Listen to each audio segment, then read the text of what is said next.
Good morning, music leaders. Here is something that you'll need to know, especially when you get more into the depth of, well, where is the version that I'm looking for? And so here's a song that gives a good example of exactly what I'm talking about. Trust and Obey, the classic hymn, we actually have two different versions. In other words, two different arrangements of this song. And when you look over to the left hand side of the screen here, you can see arrangements.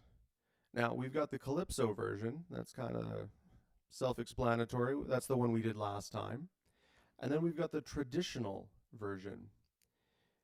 Every now and again, we're going to have a song that has two different arrangements. And sometimes we've got an updated arrangement of a hymn, for example. A modern artist takes it and changes it a little bit. Amazing Grace, if the song hadn't been changed to My Chains Are Gone, in brackets, the Chris Tomlin version, that would be under arrangements. We would have the traditional, and then we'd have the Chris Tomlin version. Well, this is one of those instances. And so, as you can see, we have the traditional version in C, and you don't see any other keys. This is all that we have for the traditional. If we click on Calypso version, and as soon as it loads, you'll see that it's also in C, but oh, this one has been written out for all kinds of parts. It's a different feel, it's got more parts. Maybe that's the one that you're looking for. Now, you might be wondering, well, how do I find that in the plan once I've entered it? So I'm going to go ahead and show you. We're going to add a song to this week. It looks like somebody's already started on it, so we'll make sure to delete it afterwards.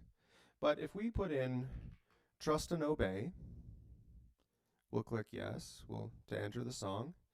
Now, beside the key that you already know about, you'll see this little box. This is where you can select your version. And so sometimes if you're thinking, well, I thought we had that in D, or I thought we had that in E, you might be right. And it might be because it's under a different arrangement. It's simply just a different arrangement of the same song. And so you might need to look in there. Hope that helps.